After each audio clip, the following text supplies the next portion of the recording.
All right, well, welcome back. We're doing the second half of World War II.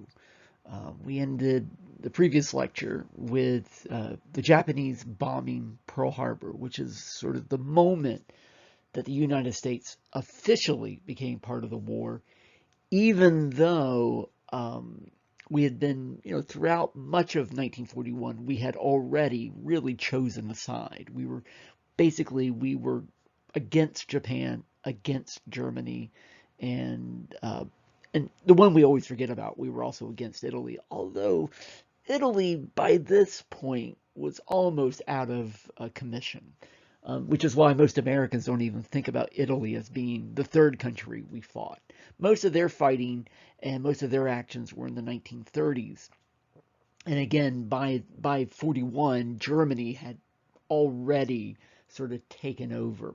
One thing I didn't mention last time before we go back to the US is sort of what's going on in World War II at this point. So at the moment that Pearl Harbor happened, Japan has already invaded China. They have been in China for several years by this point. So China is pretty much controlled by Japan.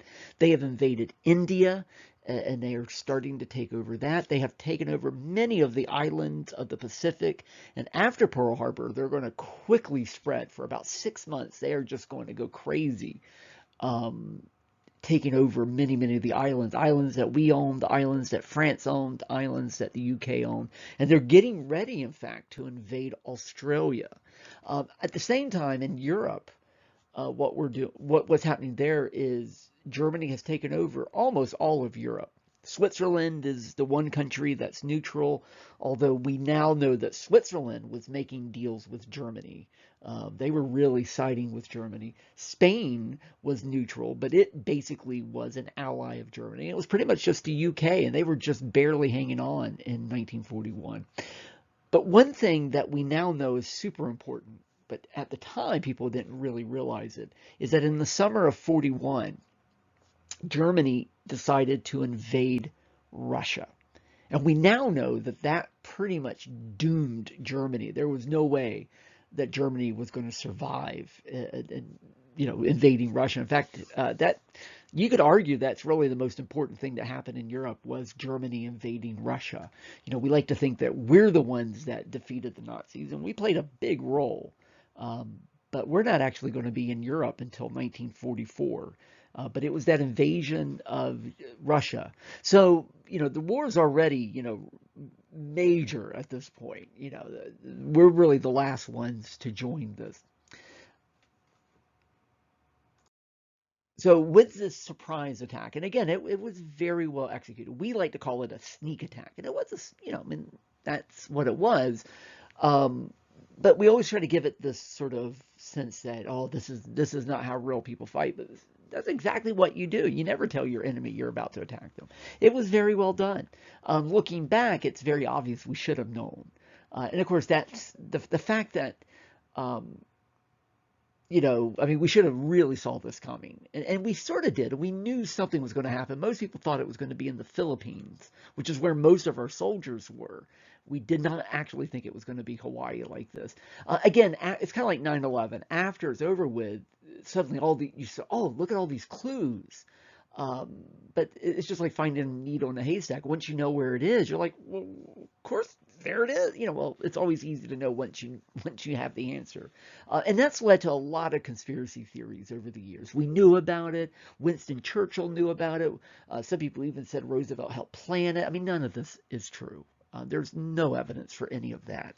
Um, what is interesting, though, is that when we embargoed oil against Japan, they immediately started planning this. And the person that was in charge of it was a guy named Yamato. And he had trained in America. And that was just like he knew American culture. He liked Americans. He spoke good English. So he was the reason that he was chosen. And he said, to the leadership, don't do this. He said, you really don't understand American attitudes.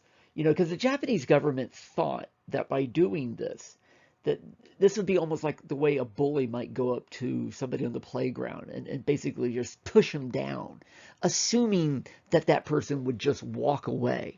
I always think of, if you've ever seen the movie Christmas Story, where there's the bully, the kid with the yellow eyes, and he's always scaring Ralphie, and he's always, Ralphie's always running away from him. But there's that one scene where the bully pushes him down, and Ralphie gets up and starts punching back.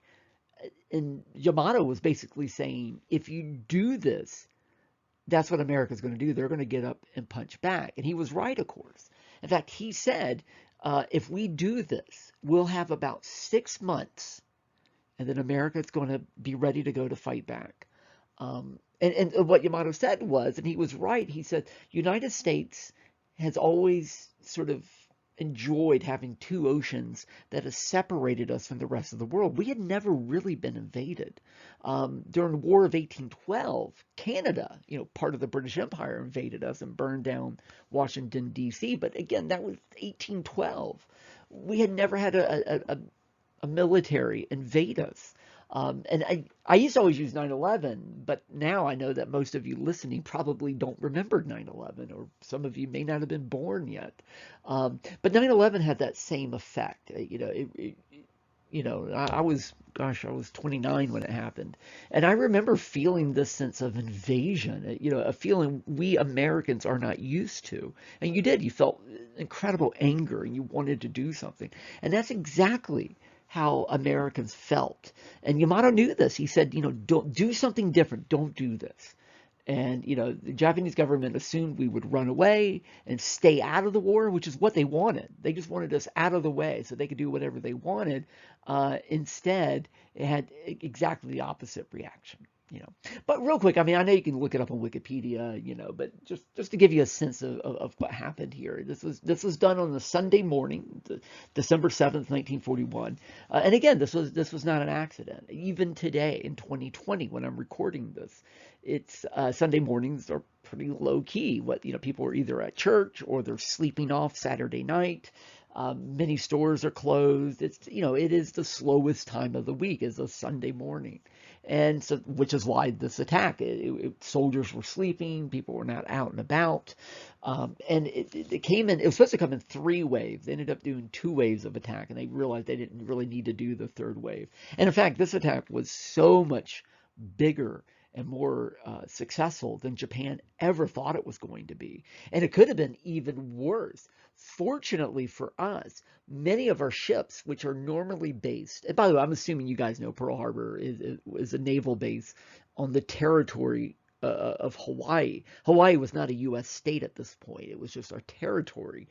We basically took over Hawaii in 1898, and it wouldn't become a U.S. state until 1959, the same year that Alaska became a state. So this is still just a territory. But anyway, we had a major naval base there. Fortunately, many of our ships were doing maneuvers further up in the Pacific, so they weren't there. Hence why, again, some people say, oh, it's a conspiracy theory. Franklin Roosevelt made sure that, again, no evidence of that whatsoever. But it was still quite devastating. 4 of our battleships completely destroyed. 4 more were majorly damaged and out of commission for a long time.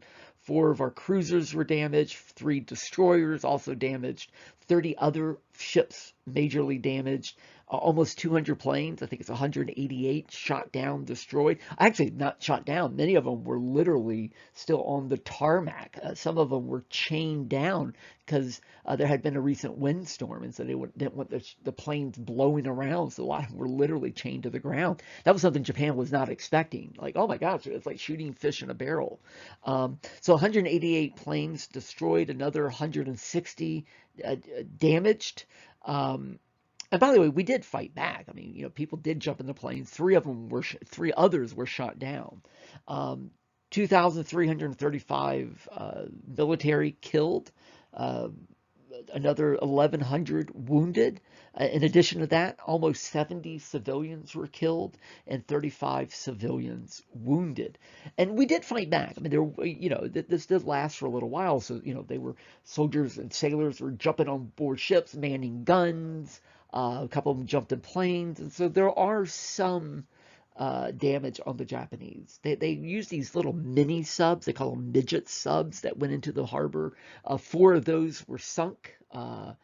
At the same time, 29 Japanese airplanes were shot down, 64 Japanese soldiers were killed, and one was actually, who was on one of the subs, one of the Japanese soldiers was held as a POW. So there is some fighting back, but again, it was a very effective attack. But the response was completely different from what Japan were expecting. By the way, this weird poster that was used later to recruit soldiers, um, you see it says Jap treachery, stabbing us in the back, and and again, Japan, of course, was tied in with. They had a treaty with Germany, so that's why you see the swastika flag, and then you see a Japanese leader. And later we'll talk about Japanese stereotypes. You can see some of the stereotypes here: the buck teeth, the glasses, the slanted eyes. If you notice the hands of the Japanese person there, it looks almost like an ape, very hairy. And then on the right side, the hand holding the knife, again, very hairy, almost like an ape with these long Dracula-like fingernails. So again, very inhuman. We'll talk about that later. But it shows the guy holding an olive branch that says peace. And that is partly true. Japan, at the same time they were about to attack us, they were trying to negotiate a quote-unquote peace treaty with us. And there were diplomats in Washington. Again, it was part of the ruse, and it worked. But again, the reaction was so different. Roosevelt had been spending almost an entire year trying to figure out a way to convince Americans. I mean, he gave speeches, he wrote articles. Again, in October of 1941 with the Reuben James, he was planning on, again, declaring war, but then he realized that the American public didn't want it, and so it wouldn't have passed Congress. With this, they did his job for them. The next day, Roosevelt will give a speech. And in fact, I have a video of it. In fact, it'd be a good time to pause it and watch a little bit of that video for a second. The Day of Infamy speech, which is a speech he gave to Congress, basically asking them, please declare war. But by the time he gave that speech on December 8th, Monday, December 8th, millions, literally millions of Americans had already gone to the local military recruitment office to sign up to fight. This is what it took. And, it didn't, again, it didn't take much convincing of people. By the way, when he spoke to Congress, and again, the video shows him at Congress, it was almost unanimous. There was actually one member of Congress who did not vote for war. In fact, maybe that'll be an extra credit question. Look up who did not vote for this. But generally speaking, it was I'm going to write that down so I remember to put that on the tab. Did not vote. Anyway, it was pretty much a unanimous decision pretty much across the country. Of course, he's got a problem. We're supposed to be Europe first. Remember, late summer of 41, we agreed to England that we were going to fight Europe first. So how do we handle that? How do we tell the American public, oh, by the way, yes, Japan attacked us, but guess what? We got to go fight Germany too. Hitler, who many people who think Hitler is this incredible, military leader, was actually horrible. Had Adolf Hitler, and I'm not just saying this because he's Hitler and I want to make him look bad. I mean, it's true. Had he been a leader at any other time in history, he would be a nobody. I mean, there were some things Hitler was brilliant at. He was brilliant at propaganda. He gave incredible speeches. But the only reason he was so successful in the 1930s was because the world was so scared of another war, because things were so bad with World War I that people just kept giving in to him. But his actual military skills were horrible. And his generals were constantly trying to talk him out of stuff. So he made two major mistakes in 1941. Some of the most ridiculous mistakes any leader's ever made. Number one, invading Russia, which I've already mentioned. That pretty much guaranteed he was not going to win World War II. The other major mistake that he made was that because he did have an agreement with Japan, and the agreement basically said any enemy of Germany would also be an enemy of Japan, and vice versa. So, because basically Japan declared war on us by attacking us, and then we officially declared war on December 8th, Germany decided they would also declare war on us, which made, therefore, it was a two-front war, a war against Japan and a war against Germany. Again, ridiculous decision on Hitler's part, but he made it. And so we are now a country at war. This is, of course, the Pearl Harbor Memorial. It's part of the National Park Service today, just off the water at Pearl Harbor in Hawaii. What you see here, of course, is the USS Arizona. It's still under the water. What you do is which I've never been. I've always wanted to go out here, but you take a ferry out, and then they have this structure built over the Arizona, and you can go out and look out and have signage there. There's about 2,000 sailors that are still buried in the ship. It's basically a tomb, and apparently it's still, I'm assuming it still does today, but I know up to a few years ago, the little bit of oil was still leak. In fact, you can see on the right-hand side of this image is from a while back, but you can still see some of the oil. And again, people describe it almost as leaking. And people of a certain age, especially those who are alive during this, this is basically a sacred site for Americans. I think over time it'll quit being quite so emotionally, because very few people today are alive that remember this. But it's sort of what 9/11 is, Ground Zero in New York, if anybody's ever been. It has that kind of resonance. That's what this is for many, many Americans. So again, Roosevelt had already been shifting his policy focus. I mean, we're still in the Great Depression. The Great Depression has not gone away. It's gotten better, because of the New Deal, but also because of ramping up the military. But officially, we were still doing New Deal programs. This is when it ends. This is 41 and early 42 is when all the New Deal programs go away. And Franklin Roosevelt gave a fireside chat. Remember those little speeches that he would give on the radio to talk to Americans. And this was one of his fireside chats. And it's a strange speech, really, but he talks about how, we used to have Dr. New Deal, who, basically was solving our internal problems. That's why, again, he talks about internal medicine, but nothing about surgery. In other words, nothing about these big problems. So he got his partner, who was an orthopedic surgeon, Dr. Wendell Ward, to take care of this fellow who had been in this bad accident. So, this is, again, to me, one of the stranger presidential speeches, but basically what he's saying is we were doing the New Deal. Now we got to forget the New Deal for a while. It's time to win the war. And this is, a political cartoon sort of showing this a little bit. So again, the idea is, yes, we're worried about jobs. I mean, I think a good example of this, and I know I keep referring to this, but, again, it's spring of 2020. We got the coronavirus pandemic, and we've all kind of had to kind of do this shift, both individuals, like college students, we suddenly, now we don't go to class, we're doing everything online, but also government. It's like everything's got to be about fighting the virus, and at this point, everything's got to be about winning the war. So let's all those political differences of the 30s, let's put those aside for a while. By the way, they don't really get put aside completely. We still, as I mentioned earlier, FDR is going to get investigated 5 times by Congress. There's going to be major political divides. There's still lynchings that happen. So even though there's an attempt to try to focus on the war, it doesn't completely. But anyway, that's really what's going on here. And this is, again, a kind of motivational poster showing, Dr. New Deal walking out the door while Dr. Win the War is there to bring us back to, to a condition where we can win this war.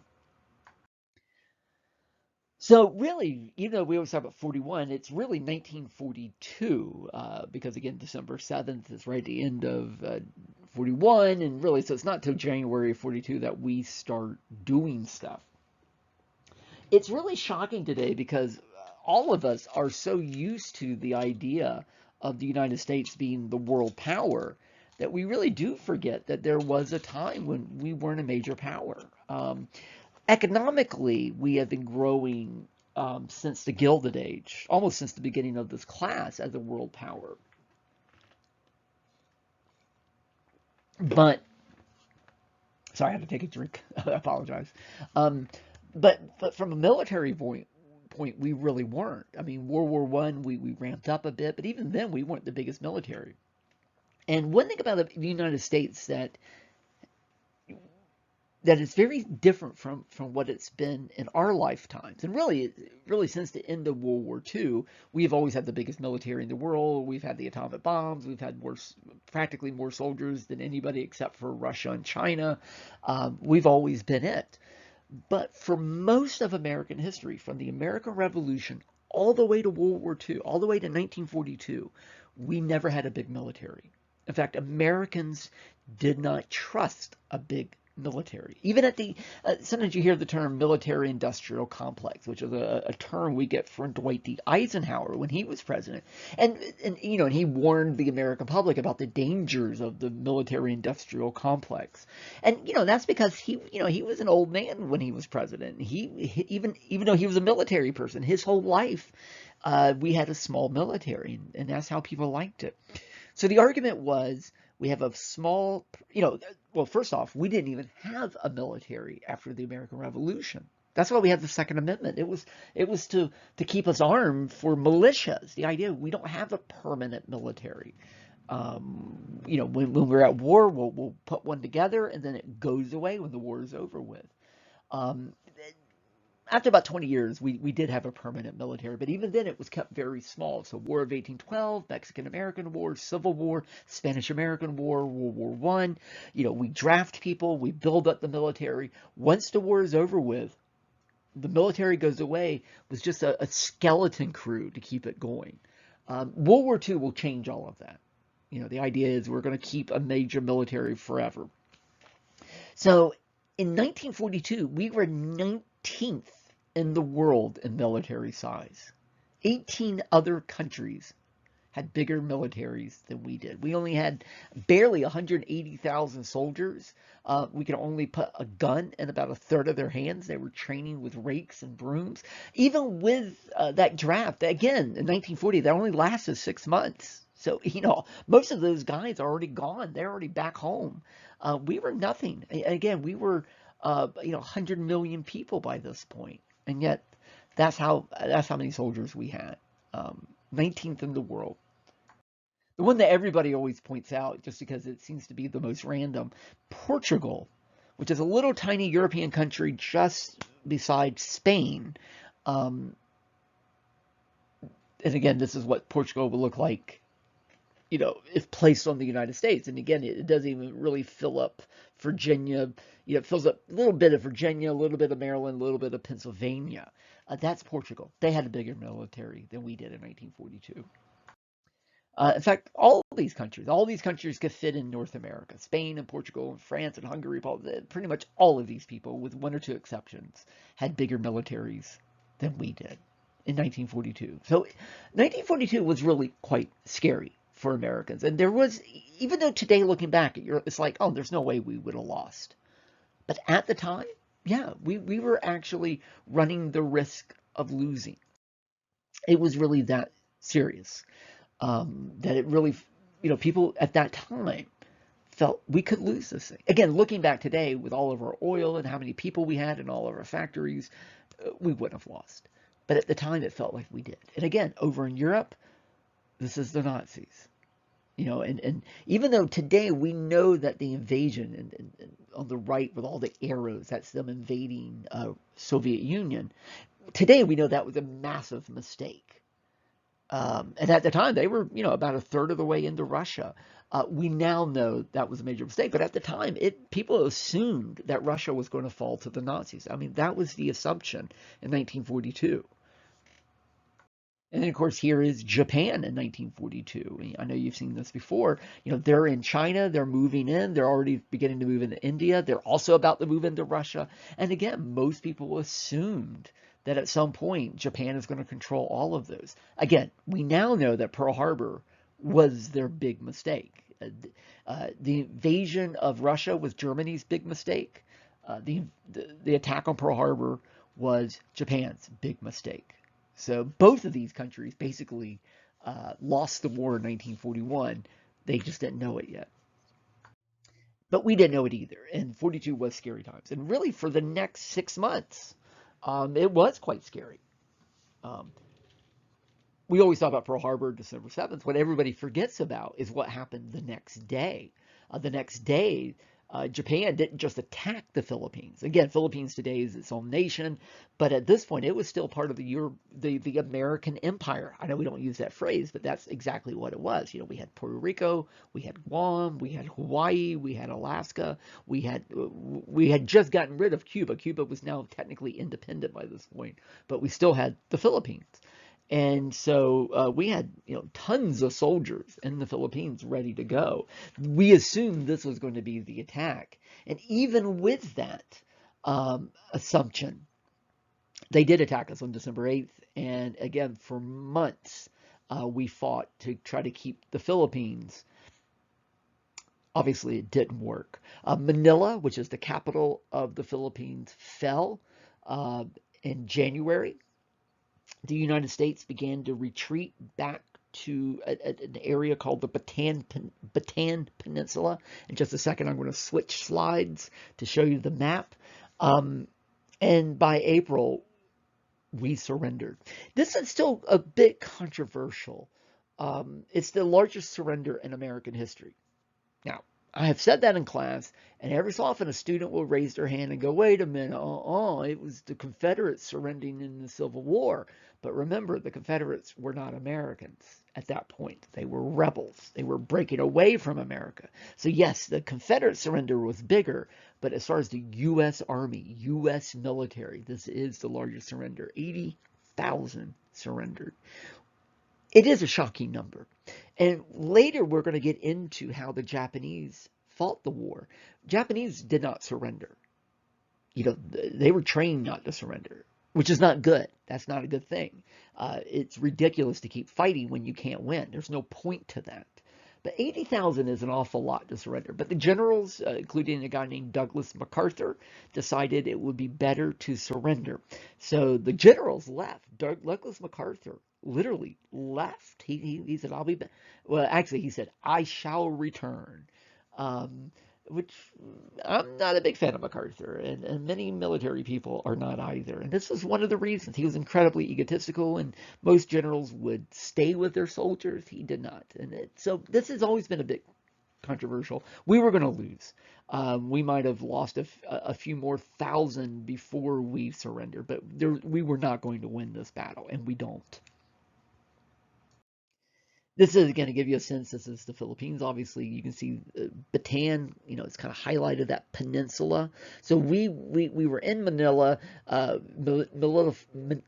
Manila fell, and so the U.S. forces began to retreat back down into that peninsula, and that's where they surrendered. McCarthy and some of the other leaders left on the ship. And the remaining 80,000 soldiers were on that peninsula when they surrendered. And so in the previous slide, you saw the phrase, the Bataan Death March. And some of you who may be into World War II know about this already. But basically, the Japanese marched these soldiers back through the peninsula, back into the interior to go to POW camps. Americans made a lot of sacrifices in this war. My grandfather fought in the Pacific. He was a Marine, fought at the Battle of Iwo Jima. I talked to him many times before he passed away about those experiences. When I was a graduate student, I did a lot of oral histories with World War II veterans.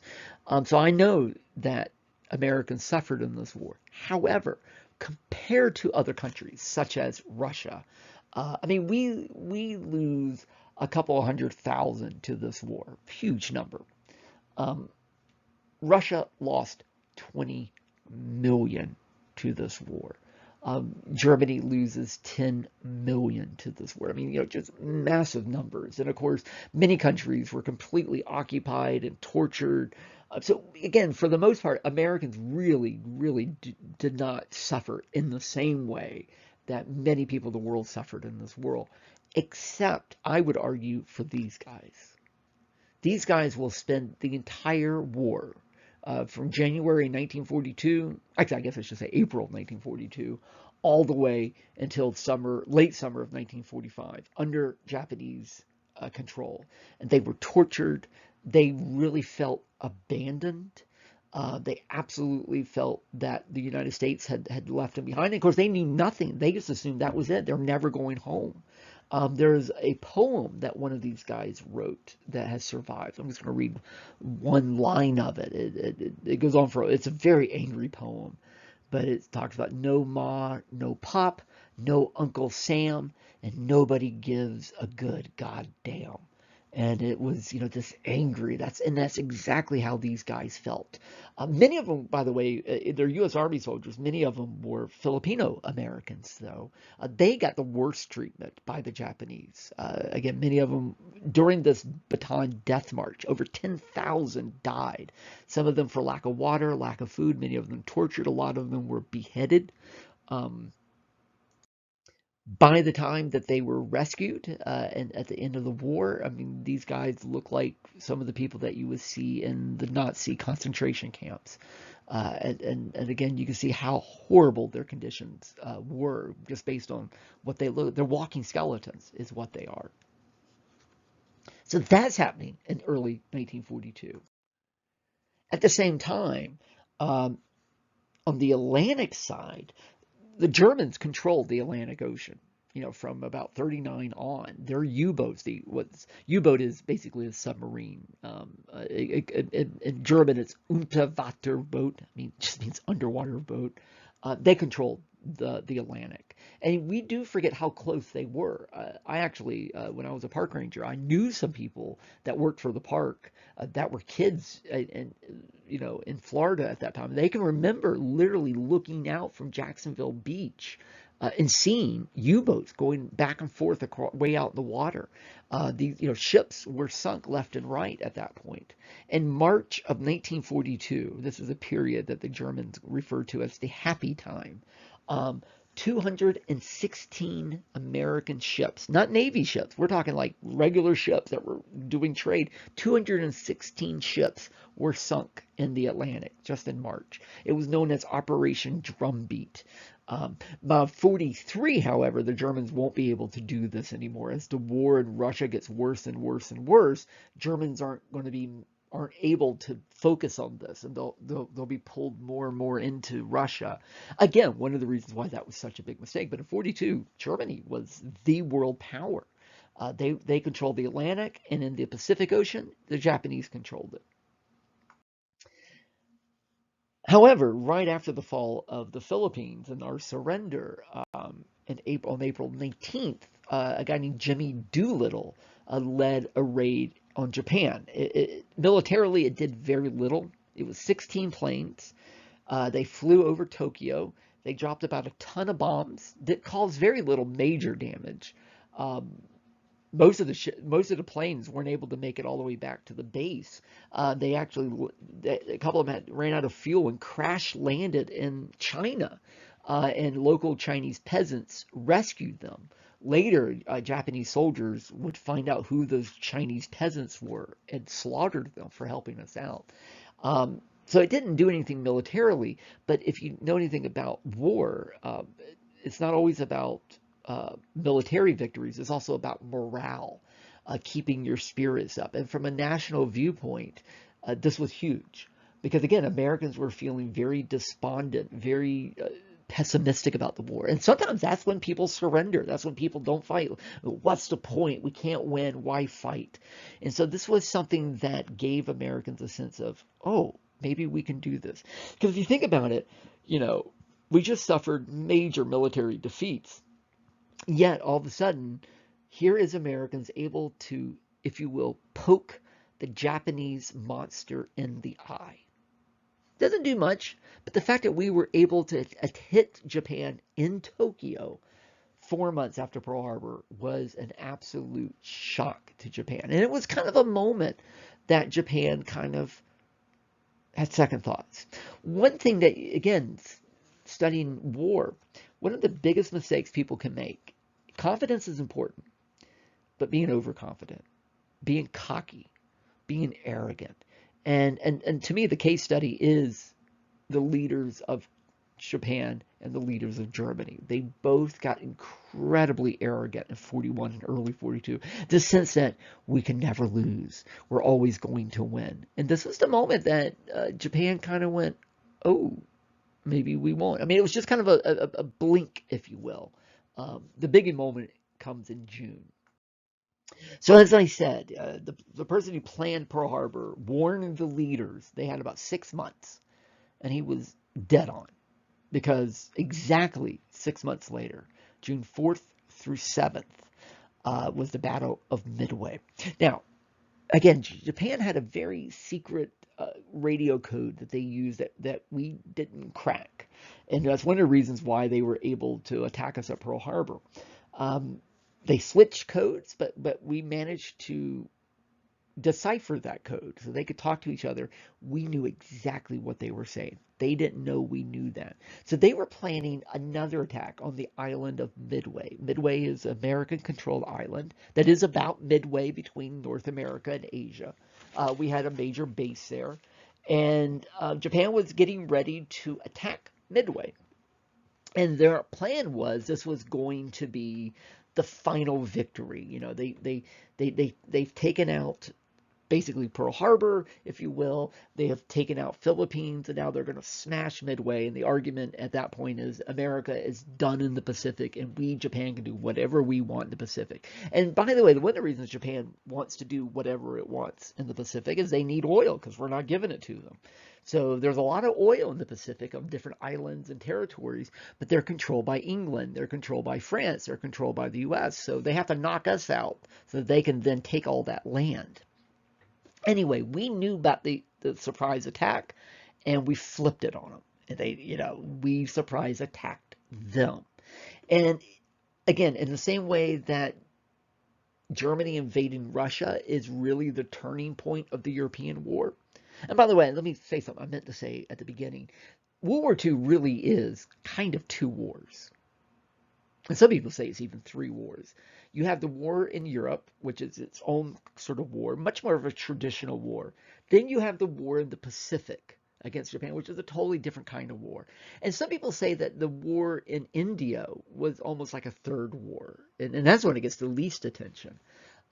So for the European side, the main turning point was the invasion of Russia by Germany because it was such a big mistake. For the Pacific, this is the turning point. From December through June, we pretty much lost everything. We're losing in the Atlantic against Germany. We're losing the Pacific against Japan. This is our first major victory. Because the Jimmy Doolittle's raid wasn't really a battle. I mean, it was a nice morale thing, but it wasn't a victory. This was a victory.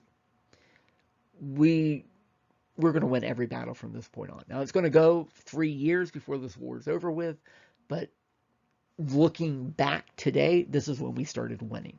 And if we didn't know it at the time, but now this is it. We're already winning this war.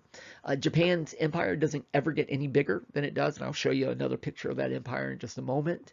But this is the moment where, again, we basically retook control of the Pacific. Again, I know you can look it up on Wikipedia, but just to give you a sense of how big of a victory this was. By the way, we were using our ships and planes from Pearl Harbor to do this battle, so there's a little bit of kind of sweet justice there. So that's, Midway, by the way, is about 1,300 miles northwest of Pearl Harbor. So again, it's pretty far out there. 4 Japanese aircraft totally destroyed, a couple of heavy cruisers, over 200 planes destroyed, over 3,000 of their sailors and soldiers died. While we had one destroyer is much smaller than an aircraft carrier. We had 100 planes were shot down, and about 300 died. So literally, their damages, not only was their damages worse than what we suffered in Pearl Harbor, but in the Battle of Midway, their damages were 10 times worse than ours. We practically destroyed their air force at this point with this battle and put a major dent in their navy with this. It was a massive mistake on their part because we had cracked their code. And basically, Yamato was proved right. They had 6 months, and that was it. So this is a different map than I showed you earlier. The little red line, as you can see, that is the Japanese Empire in the Pacific. You can see on the right-hand side, the Hawaiian Islands where they hit Pearl Harbor, and then right on that line, you see Midway. And that, as you can see, that was kind of the stop. They don't go any further than that point. And slowly what starts to happen is that empire will shrink and shrink and shrink until in 1945, it's only Japan. And then, of course, that's when we win the war. But it's still, a long way to victory on either side, Pacific or the Atlantic side. Now, again, we're not going to go through the whole war, go through every battle, but I do want to go through a little bit of some of the major events. We're going to kind of stay away from the Pacific side for a while. Let's focus for the moment. Let's just focus on the European side, and we'll kind of play that out. Then we'll go back to the Pacific. So I didn't mean to switch slides so quick, but I'll leave it. On that map, you can again, you have the Eastern Front, which is Russia. And then you have the Western Front, which is the part of Europe that's near us. Originally, we were like, okay, we're gonna jump into Europe and kick the Nazis out. And Winston Churchill of England was like, no, don't invade until you're ready. Because in fact, England had tried that earlier on in a battle, what's known as the Battle of Dunkirk. In fact, there's a great film that came out a couple of years ago about it. This is where England was trying to kick the Nazis out of Europe, and they failed, and they got trapped in a place called Dunkirk. And the Nazis were about to crush the entire British military, and thanks to hundreds of civilians in England, they all came in on their own little boats, and they rescued all of these British soldiers and got them out. It's known as the Miracle of Dunkirk. They were so close to all of the British military basically being wiped out. So Winston Churchill was like, you guys aren't ready. You are not ready for this yet. Do not invade Europe yet. Only do it when you're ready.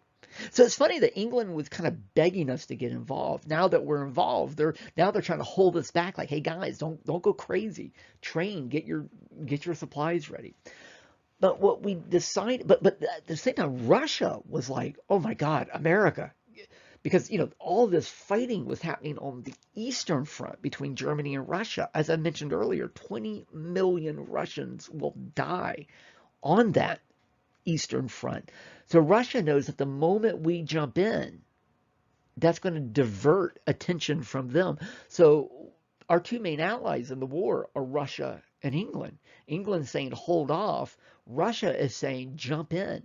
There is some evidence that England was also wanting us to hold off because they were wanting Russia to suffer a lot of damage. And I think there's some truth to that. I think both U.S. and England kind of wanted Russia because Russia was an enemy of ours until Germany attacked them. That's the only reason they were an ally. It's the enemy of your enemy is your friend, right? So, and Russia has accused us of this over years, and I hate to say it, I think there's some truth to that. But nonetheless, so we were trying to help Russia out a little bit, So what we decided to do was invade northern Africa because the Germans were also in northern Africa, just south of Europe. So we decided to invade northern Africa, and it's known as Operation Torch.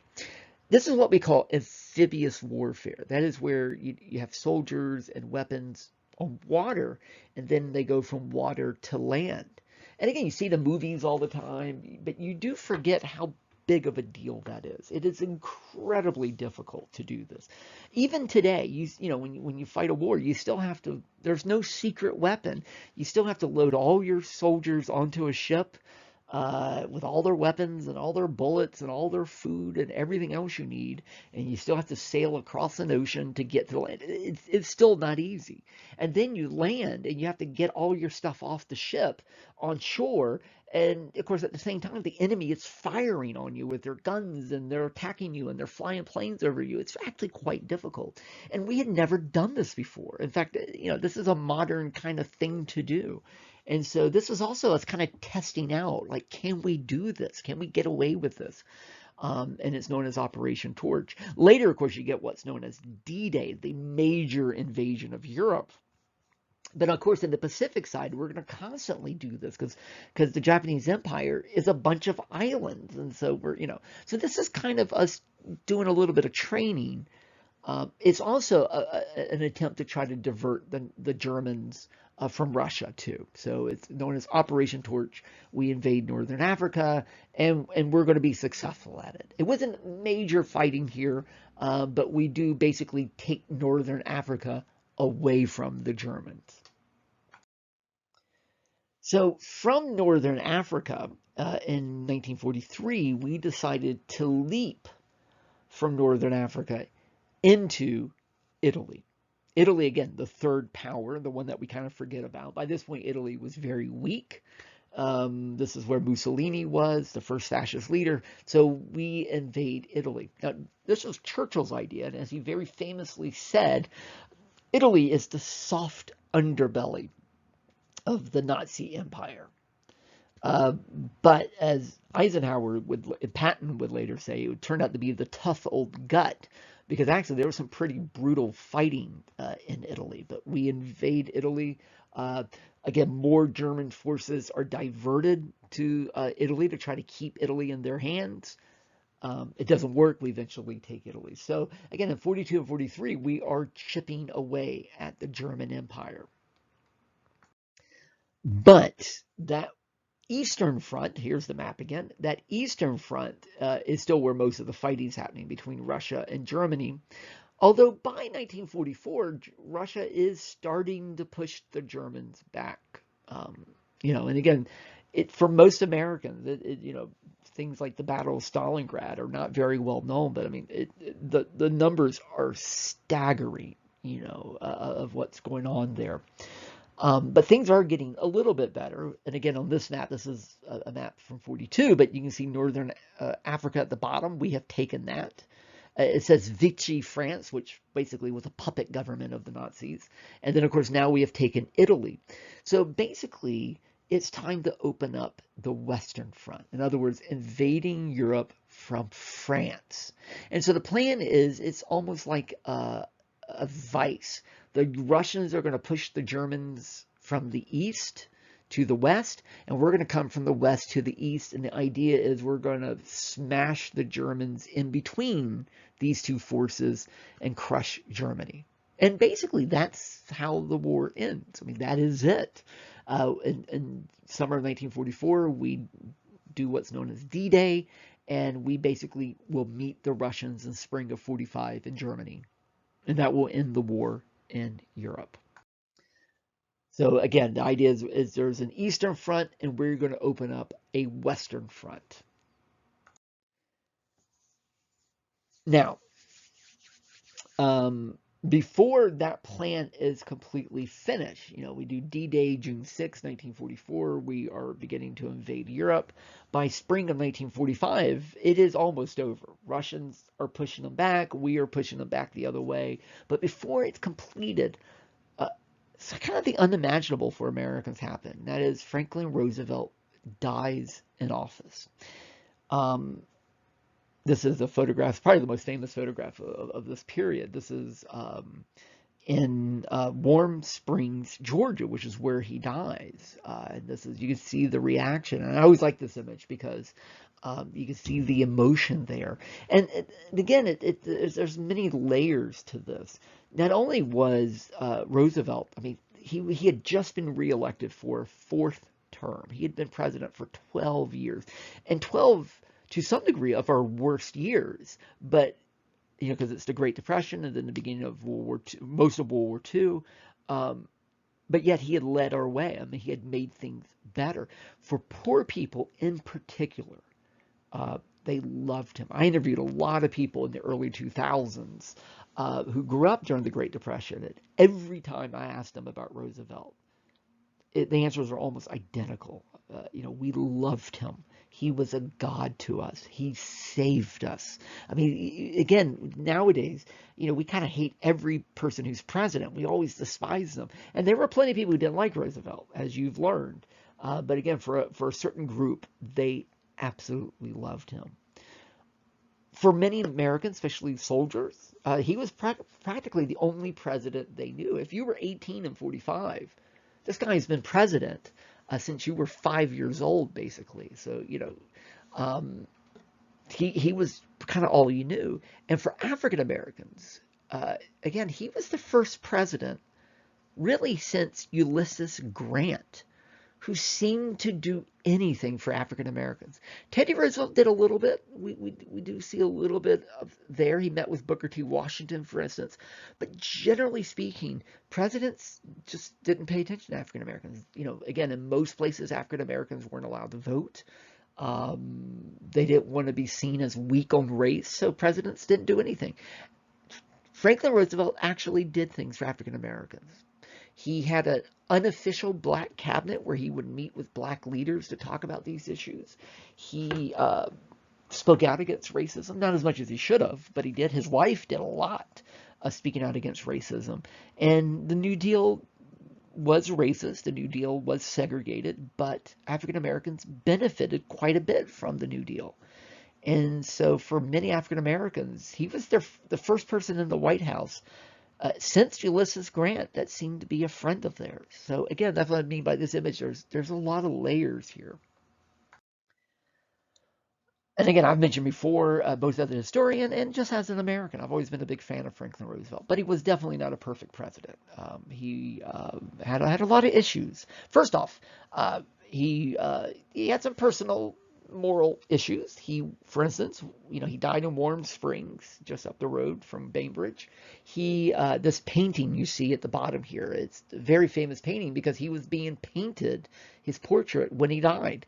He was sitting there, and I forgot her name, but this woman was painting, and he just said, I have a terrible headache. And then about a minute later, he collapsed. He was carried to the bed, and that's where he died a little bit later.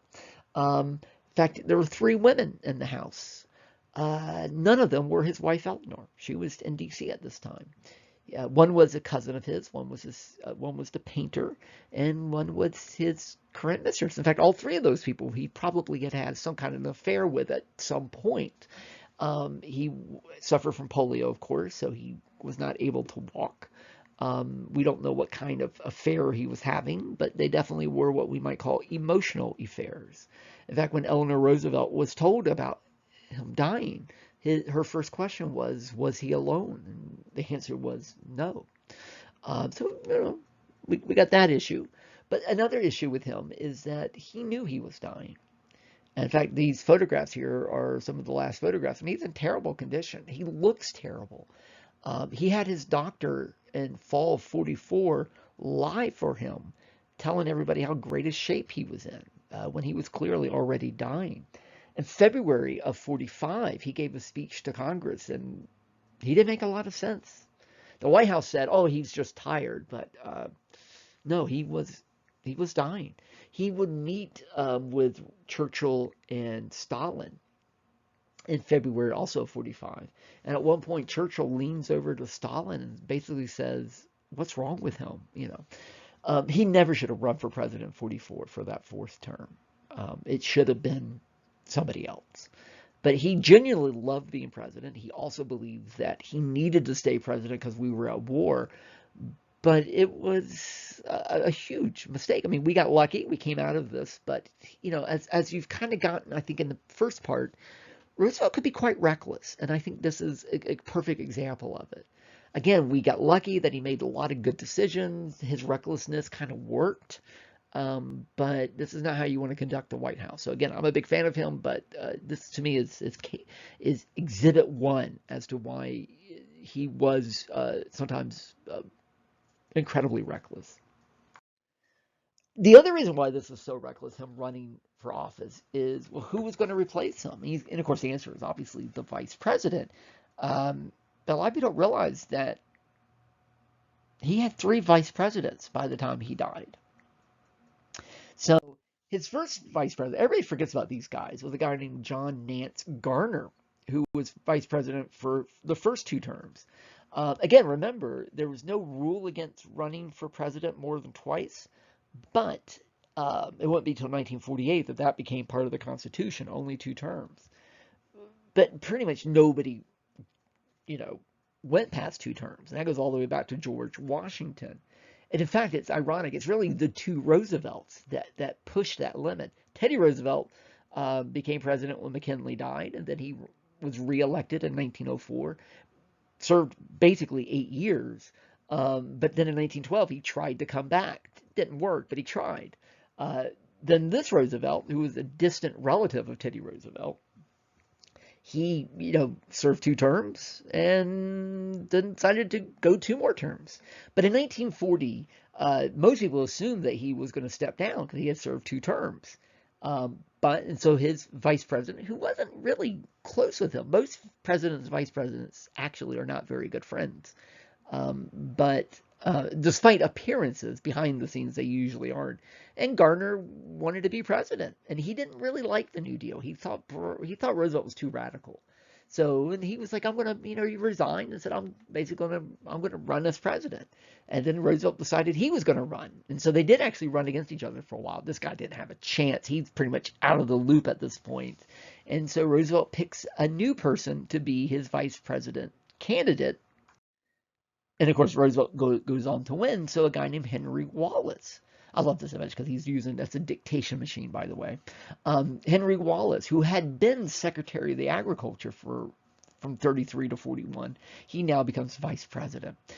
He and Roosevelt liked each other, but unlike Garner, who was much more conservative, Wallace was really liberal, and he really thought Roosevelt was not going far enough. And in fact, in 1944, Roosevelt decided he liked Wallace, thought he was a nice guy, but thought, you know what, this guy, he's pretty far on the left. He's pretty radical. I don't think I want this guy. And because he knew that in 44 he was going to have a hard time running for re-election, so he decided to pick another vice president. And that was a guy named Harry Truman. Harry Truman had actually served, although he was quite old, he actually served in World War I. He's one of our few presidents who actually served in a war. We've had a couple, obviously, Ulysses S. Grant, George Washington, Dwight D. Eisenhower, Teddy Roosevelt had done a little bit of war service. But again, it is interesting how few presidents have actually served in war. He was a haberdasher. Basically, he made and sold hats in Missouri. Then got involved in politics, became a senator. He was actually a pretty big critic of Roosevelt. He liked Roosevelt on one hand. He was a Democrat, but he was quite critical of Roosevelt. He led one of the investigations of Roosevelt during the war, which is why Roosevelt picked him.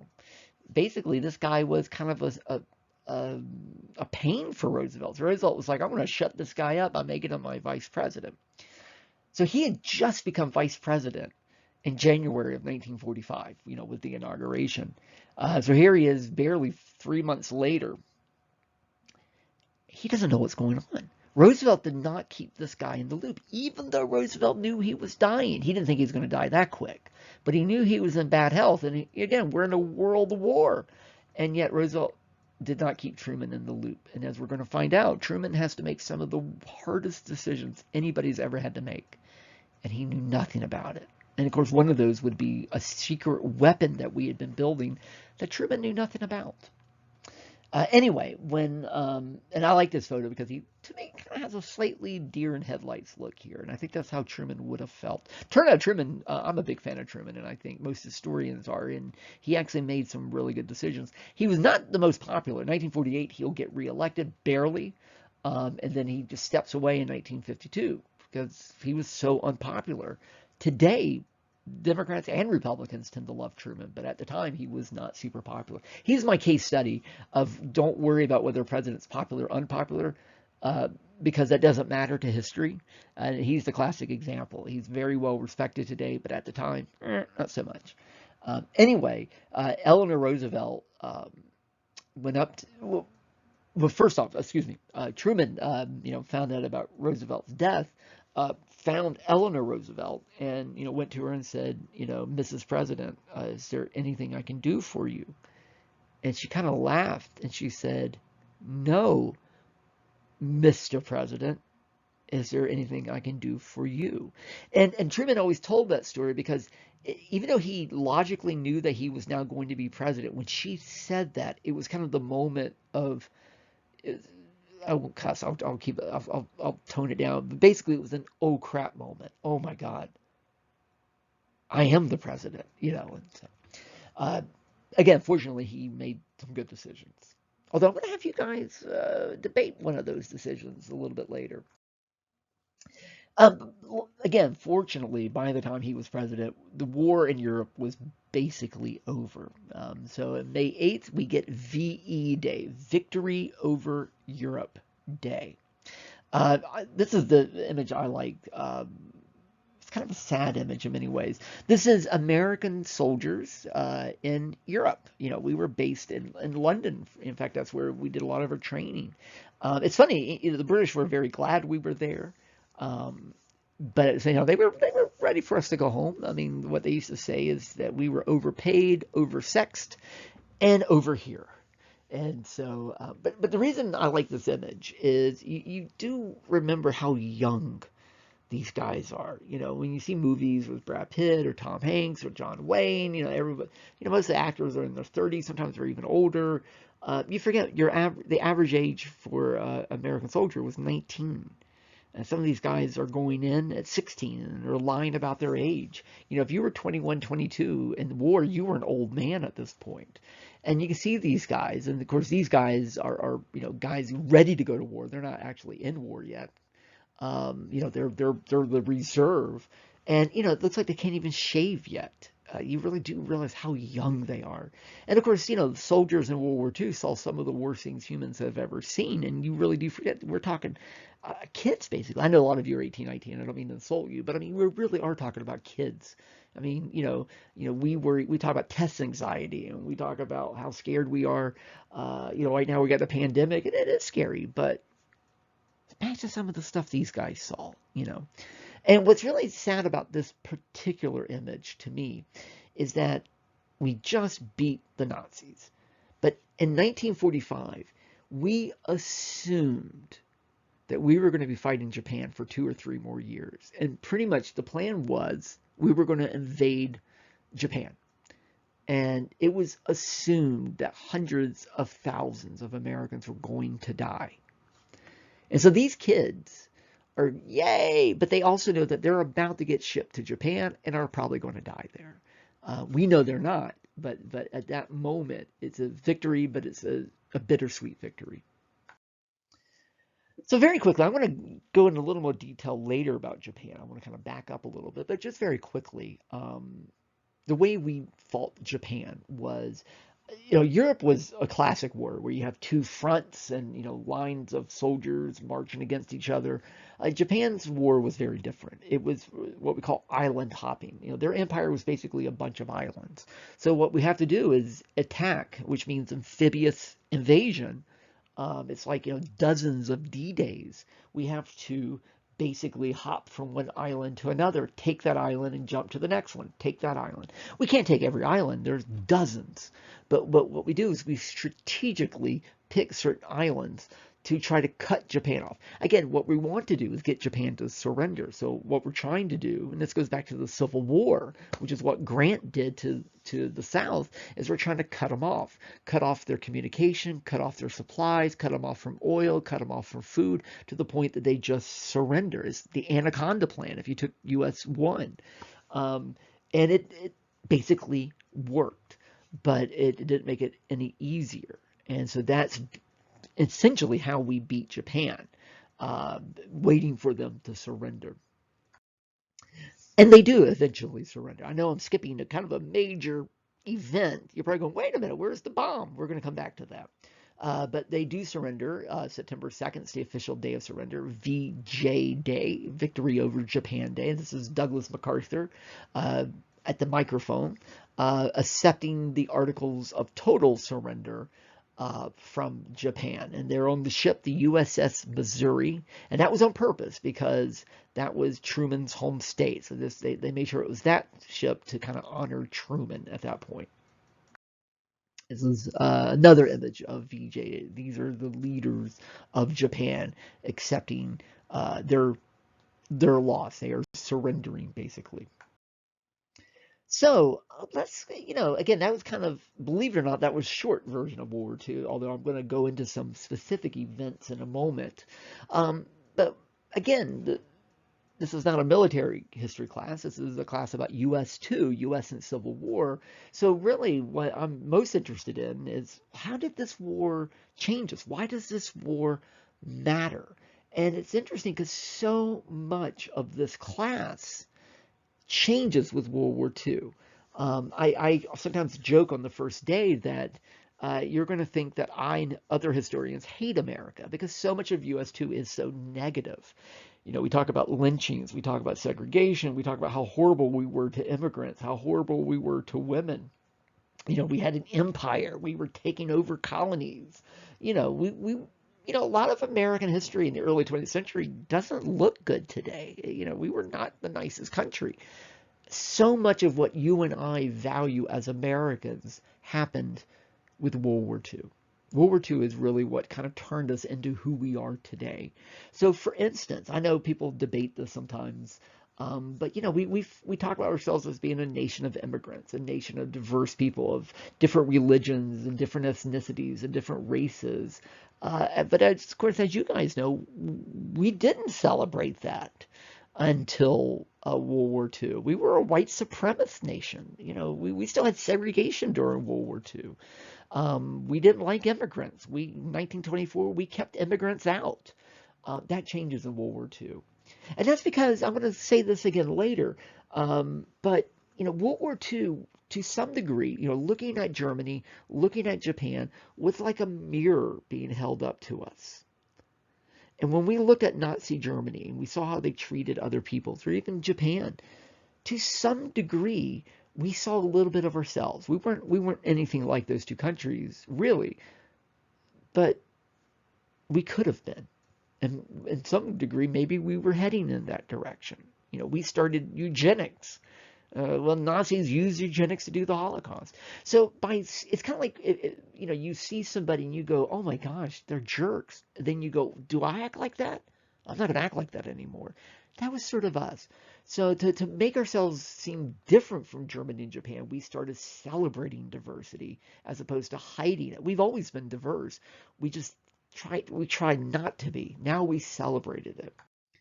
So a good example is the movie Casablanca, my all-time favorite movie, by the way. It came out in late 1942. It takes place in Northern Africa. One of the reasons it became such a huge hit was because, again, it was a movie about a town called Casablanca, which basically means White House. And it's a town in Northern Africa that the Nazis controlled. And so when we invaded Northern Africa, the news was full of stories about a town called Casablanca. And it was a coincidence that the movie came out at the same time. So it was a huge hit. It won Best Picture, Best Director, it just swept the Oscars. It's a great movie, by the way. I have two clips that I want you to watch. One clip in particular is a scene that takes place in the main place, Rick's Bar. So let me give you a little background because I'm sure most of you should see it. It's a classic American film, but most people haven't seen it. And the movie basically is about Humphrey Bogart. That's the guy at the bottom there. His name is Rick in the movie. He owns a bar in Northern Africa. In Casablanca. He used to be somebody that cared. He in the 1930s, he helped fight in Spain against General Franco. He was an anti-fascist leader. And he fell in love with Ingrid Bergman, who you see there. And they were young, they were in love, they broke up. He got bitter, he moved to Northern Africa, opened up a bar, and as he says in the movie, I stick my neck out for nobody. I don't care about anybody. I look out for me and only me. And then Ingrid Bergman comes back. She's married to somebody else. She's fighting to beat the Nazis. She needs his help because he's got a couple of passes to get to America. He's got some visas, and she needs those to get her and her husband to America to help fight the war. And first he's like, I'm not going to help you. But then he falls back in love with her. And she falls back in love with him. And at one point, they decide they're going to run away. And they're going to run back to America and be in love. But at the last moment, he realizes, no, our happiness doesn't matter. What matters is the war, the cause. And so the two scenes that I want you to watch. One is the scene that takes place in his bar. And it is, you see her husband actually there. And you see these Nazis, and they're all singing these German Nazi songs. By the way, in the movies, the Germans were almost always played by Jewish American actors. A little bit, just like in the Japanese soldiers were almost always played by Chinese American actors. There's always like a little bit of revenge. Anyway, they're playing these German songs, and the bar is full of people from all over Europe, all trying to get to America, because Casablanca was like kind of an escape route to America. And they're all depressed, and then her husband stands up and starts singing the French national anthem. And suddenly everybody starts singing. And it's kind of a cheesy old movie scene. You see people crying. But the reason I love that scene is that in the actual movie, the people who made it, Michael Curtiz, the director of it, Ingrid Bergman, Paul Henry plays the husband, all the people playing the Nazis, they were all in real life immigrants from Europe who all were escaping the Nazis. Only Humphrey Bogart was a native-born American in the movie. And so in that scene, when they're singing that and they're crying, that's real. They're not faking that. It's kind of like where real life and fictional life kind of blend together. So I do want you to watch it. And then the other scene is the last scene of the movie. And it's where they were about to escape on the plane. And then he decides, no, we're not going to do that. We're going to sacrifice our happiness for the greater good. And by the way, I mean, the one thing that stands out about it, I love this movie. It is definitely made before the women's movement, because she doesn't make any of her own decisions. He makes them all for her. So a lot of the women in the class are probably going to be like, but I think that's something that's very alien to us today. In movies, no one ever has to actually sacrifice. Everybody always gets what they want. And I think you and I often get what we want. This is a time of real sacrifice. And the movie really does, I think, show that a little bit. It is propaganda. I mean, it's a movie trying to inspire Americans, and it's in some ways hokey.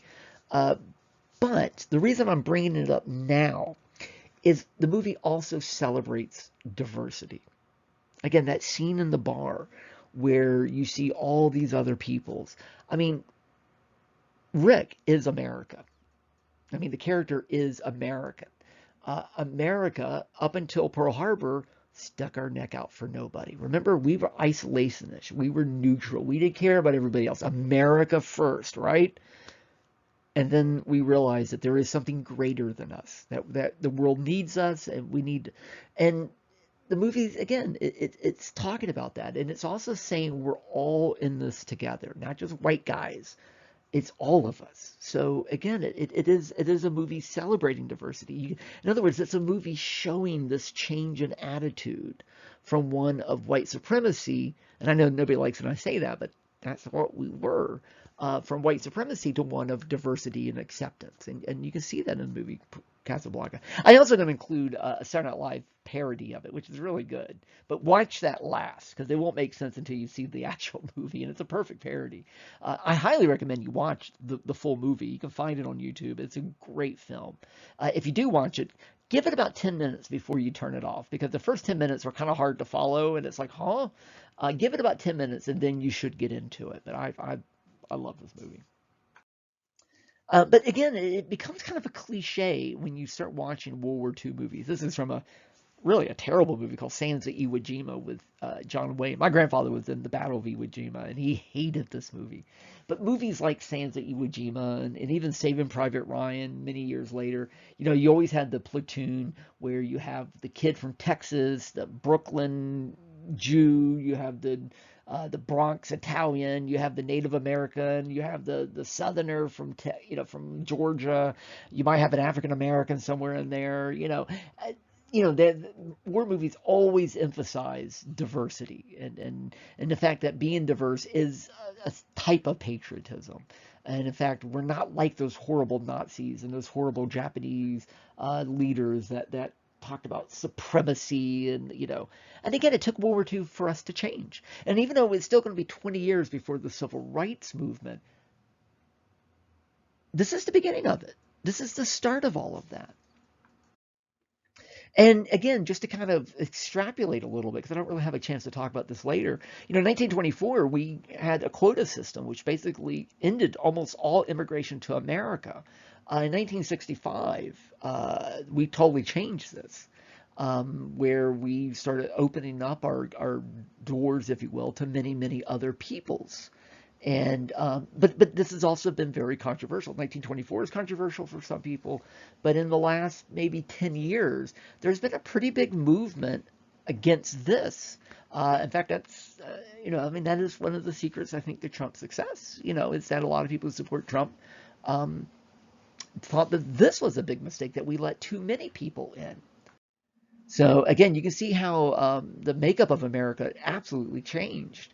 All the way up until the early 60s, we were, over majority European immigrants coming over.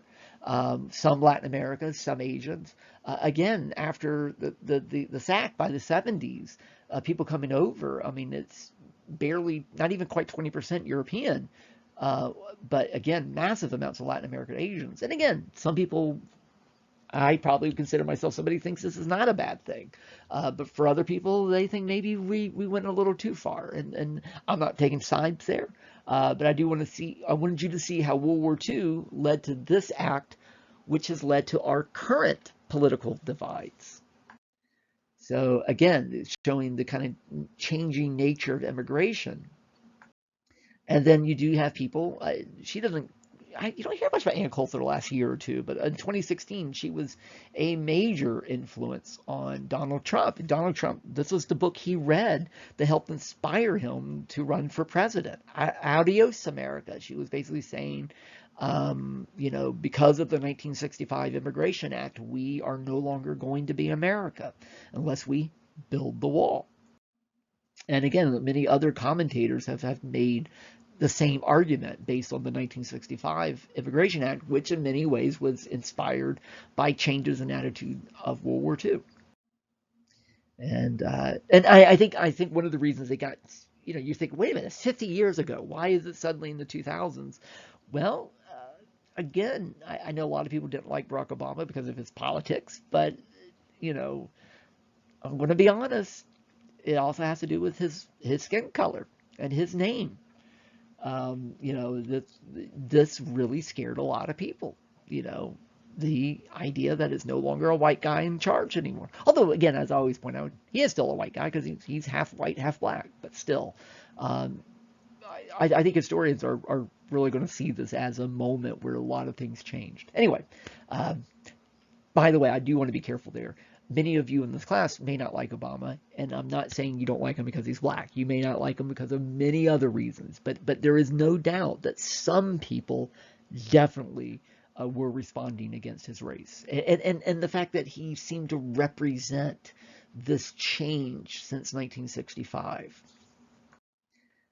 And again, I guess I put one too many in here, but these are types of memes you may see out there. And again, part of this is part of this um, attitude that Americans' complexion is changing, because it's not so much the images you see, but it's what it says at the bottom. Is this what you fought for? White guys, of course, Native Americans, Asian Americans, African Americans, all fought in World War II. But whoever created this meme doesn't assume that. Another thing that changed attitudes about race and diversity was what happened in Europe. So Europe was absolutely destroyed in World War II. And in the First World War, we were like, okay, we're done. And we went home. This time we don't go home because we know if we don't help rebuild Europe, Russia will. Russia's communist. And in fact, Russia, they were fighting the Germans on the eastern side. They went to Berlin and they don't go home, which is why Eastern Europe will become part of the Soviet Union. So we realize on the western side, which is, Western Germany, Spain, France, England, we can't go home. Because if we go home, Russia is going to take it over. And of course, that begins the Cold War, which is a whole nother lecture. So we'll get more into that in the Cold War lecture. But because we were there helping to rebuild Europe, we began to see things that many Americans weren't aware of. And that, of course, is the concentration camps. We knew that Jews were being rounded up. We knew some were being executed. And that's a big debate, by the way, that I'm not going to get into. But I mean, there is a debate, how much did the American government know? And they clearly knew more than they let on. I'm still not convinced that the American government knew that much about the Holocaust. I may be wrong on that. But your average American knew that bad things were happening. Nobody had any idea how bad it was. Most of the concentration camps were actually liberated by the Russians, because most of them were in places like Poland and other parts of Eastern Europe, which is what Russia liberated. But we did liberate a couple of these concentration camps. And there were more than one kind of concentration camp. There were labor camps, there were POW camps, but then there was true death camps, where the whole purpose of the camp was to send people with the basically the purpose of killing them. Places like Auschwitz. Auschwitz, if you've seen Schindler's List, that's what Auschwitz is.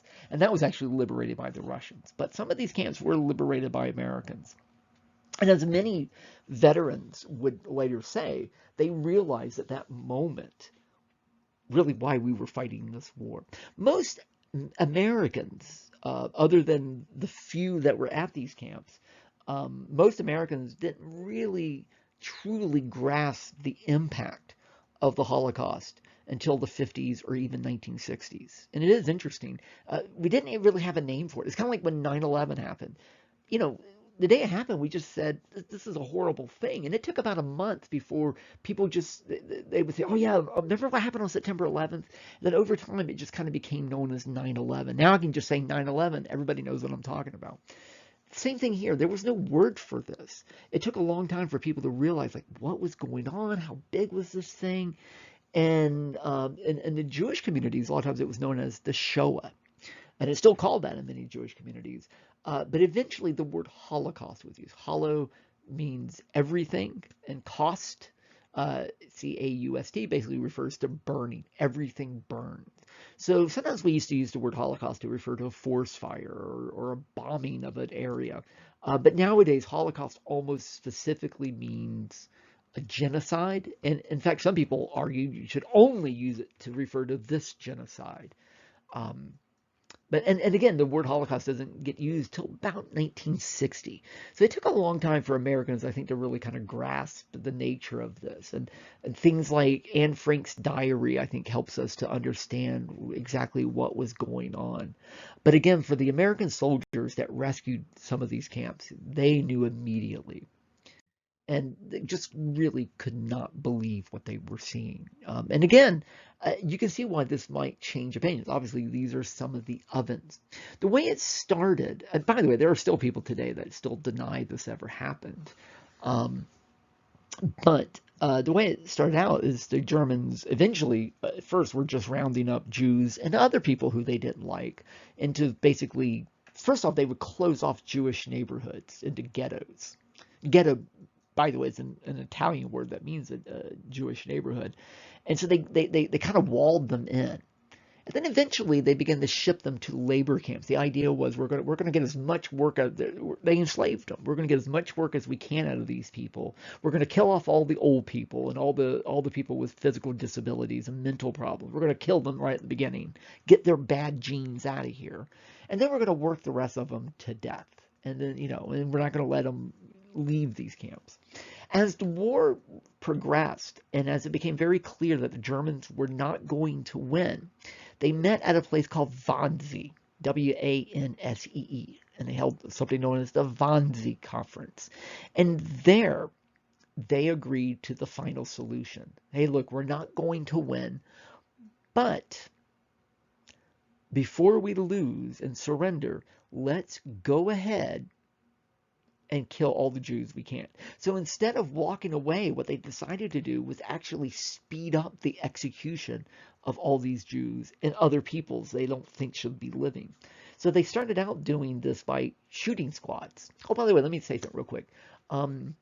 Nobody ever was forced to do this. And the Nazis were very specific about this. They only wanted volunteers. So that way nobody could ever say that they were just following orders. So these are volunteers doing this. So initially they were using shooting squads.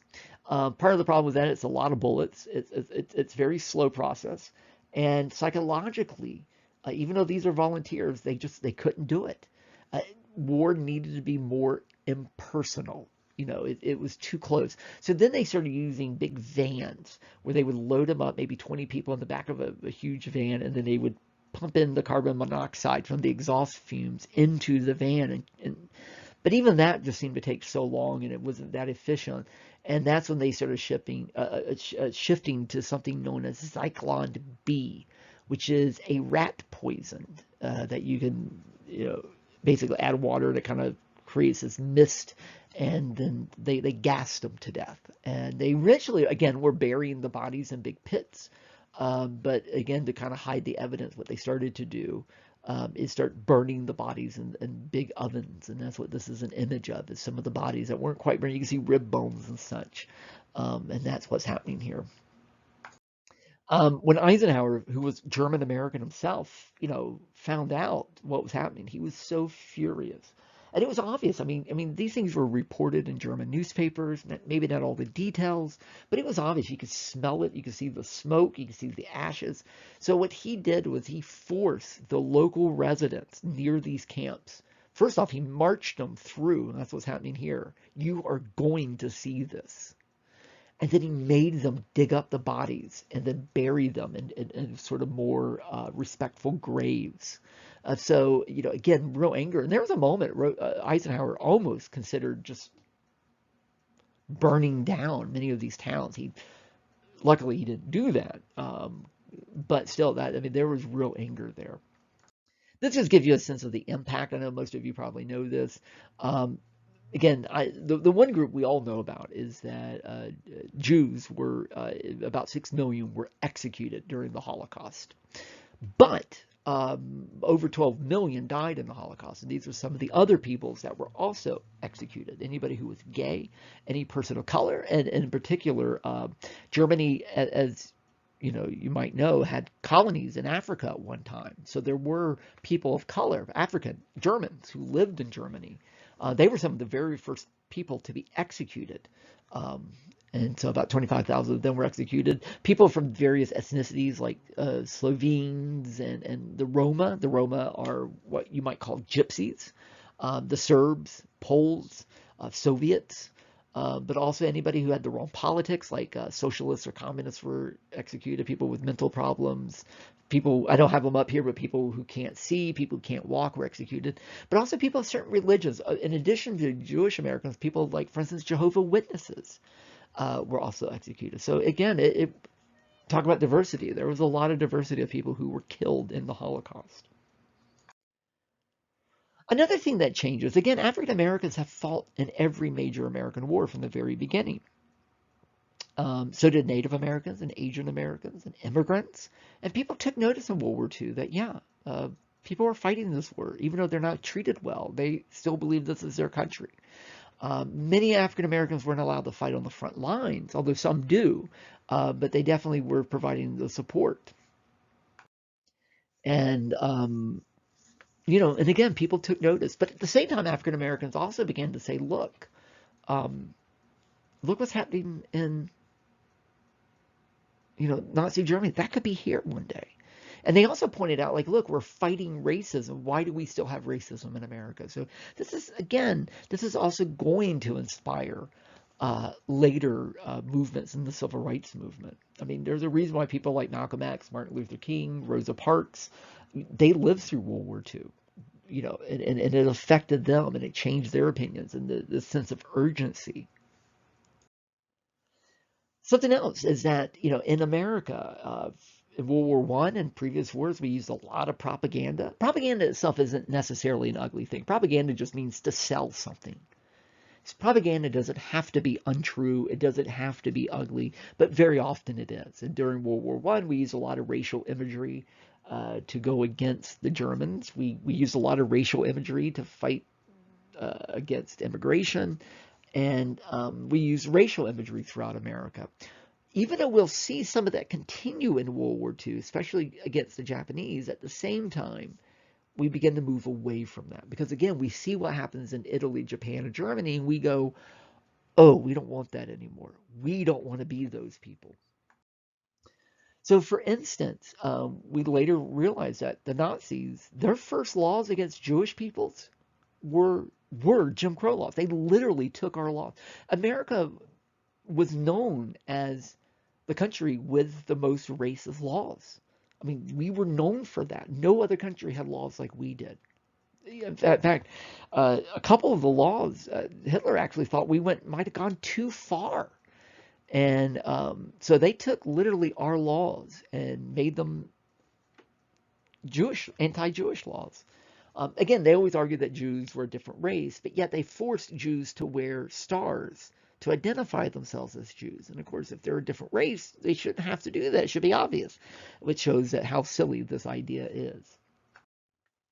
And again, a lot of the propaganda in the 30s in Germany showed, stereotypical views of Jews and the fact that they run everything and it's their fault for World War One, which, by the way, some Americans, as we know, like Charles Lindbergh, believe that as well. In other words, a lot of these ideas in Nazi Germany were common in America, and which is why World War II will change a lot of that. And again, there's a lot of propaganda in Nazi Germany about how horrible Jewish people are and other subhumans, as they called them. And again, they claimed that those people ran America and ran Britain. These was, again, some more of the propaganda out of Nazi Germany, which appalled us. But then again, it forced us to look at our own propaganda and our own imagery and go, oh, maybe we need to change some of that.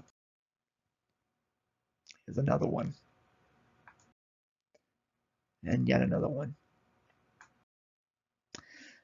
Now, again, on the European side, we pretty much have stepped away from that. But on the Japanese side, the Pacific side of the war, this is kind of our last gasp of using race and propaganda. We don't really do this again. But in World War II, it does get pretty ugly.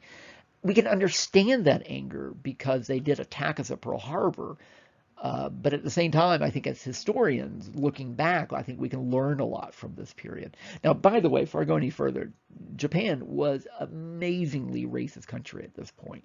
They argued that they were the superior race. They were basically Asian Nazis in their own way. Japanese government argued that they were racially superior to everybody else. Everybody else should be subservient to them and should even be slaves to them. They had their own execution camps, especially in China and Vietnam and Korea. In fact, some of that history is yet to really be talked about. Most Americans are not aware of just how bad things were. So I do want to be very careful there that we don't forget that part. But we're going to focus on the U.S. And sort of some of our reactions. This is a classic poster from World War II saying this is the enemy. And again, it's always interesting. You see people look like they're being lynched in the backgrounds. Portraying the Japanese, with darker skin. He's walking almost like an ape, and he's got a naked white woman over his shoulder. She's probably dead, and who knows what kind of horrible sexual things he's going to do to that body. And again, it's interesting. A lot of this imagery is coming right out of Jim Crow. Again, black men were supposed to always be going after white women and raping white women, and this is. And again, it's not an Asian woman, it's not a black woman, it's specifically a white woman. So again, somehow that is the worst crime you can do. So not surprisingly, there was a lot of anger against Japan after Pearl Harbor. But yet, who paid the price for that were American citizens who happened to be of Japanese ethnicity. So by 1940, there were 100,000 Americans who were born in the U.S. from Japanese parents. So these are full Americans. Many of them didn't even speak Japanese. They spoke English, but they just happened to be of Japanese heritage. That's a lot of people. The LA Times in 1942, however, said that a viper, of course that's a snake, a viper is always a viper wherever the egg is hatched. So a Japanese American born of Japanese parents grows up to be a Jap, not an American. So it's like saying, no, I don't care who these people are, they're not one of us. And the way Japan fought this war affected attitudes as well. The first major battle after Midway, and it's the first island that we took, was the Battle of Guadalcanal. Which kind of is important because it stopped the growth of the empire from a southern viewpoint. They were basically going to go from Guadalcanal to Australia. We stopped that. There were about 36,000 Japanese soldiers on this island. We invaded with 60,000 Marines, and 35,000 Japanese soldiers were killed before they surrendered. We surrendered with 80,000 soldiers. They surrendered with barely 1,000. This is now the reason they did that wasn't because they were crazy or because they were better fighters. It was actually they were trained that way. You were trained to never surrender. If you surrendered, you were told that your family back home will be killed because you surrendered. So a lot of them were fighting to save their own families, which you and I would do the same thing. But the impression that we had was that they were crazy. They were nuts. They're not like you or I. They're more like animals. That's the attitude that people had. In other words, the phrase we often use was they were the enemy race. They weren't like us. They were different. Even if they were born here, they are somehow different than us. And again, a lot of the propaganda uses a lot of animal imagery. They're snakes. They're rats. We often talk about how the Nazis did that towards the Jews. We kind of did that. Again, it's different. But at the same time, we use some of that same imagery here. Again, this is a political cartoon showing Japanese Americans on the west coast of America lining up to get their TNT to do terrorism. And so clearly something needs to be done to do this. And of course, this is Dr. Seuss. He's the guy who drew this. Dr. Seuss, who was very anti-racism, very liberal at the time, very progressive. But like most Americans, he was furious at the Japanese, and he used a lot of racial imagery. The official government had an office of propaganda, basically, and they often used racial imagery against Japan to propel us to fight. Now, I'm going to point out, Japan themselves added to that image with the way they treated us in the Philippines, the horrible way they treated Chinese and Vietnamese and Koreans in World War II. So the government of Japan is as much to blame as we are for this. But it's still interesting how we portrayed the Japanese. This was a cartoon, little booklet to give to people to how to spot a Jap. How do you know who's Japanese versus a Chinese? They have different feet, more like apes. They look different. Their facial hair. By the way, this is all bunk. But this is that they are physically different. Even though the DNA of Japanese are no different from the DNA of Chinese, actually physically they're exactly the same. But we were arguing that they were a separate race. And again, another one showing all the different ways you can spot somebody who's Japanese. Now, again, I can't do this in class anymore, but this is often where I ask, who is the leader of Japan? Because we always talk about Hitler in Germany, and sometimes we talk about Mussolini in Italy, but who is the leader of Japan? I know I can't ask you, but I just think to yourself, can you name who the leader of Japan is? And I've been very specific not to name that person this whole time. Even though I came close once or twice, but I purposely didn't name the person. So I'm just for your own knowledge, let's see if you got it right. So Emperor Hirohito was the actual leader of Japan. And yet we hardly ever, even today, we hardly ever hear that. By the way, I'll mention this in the Cold War lecture, but he will survive the war. And in fact, he will be Emperor of Japan all the way till 1982. when his son took over, and his son remained emperor just till last year, 2019, when his son finally stepped down. And the question I'm going to ask you guys, but I'm going to answer it in the Cold War lecture, and that is, why do we allow Hirohito to remain emperor, even though he helped plan Pearl Harbor? He was directly involved in the war, and yet we allowed him to survive as leader all the way to 1989. Just a question. The other leader was a military leader named General Tojo.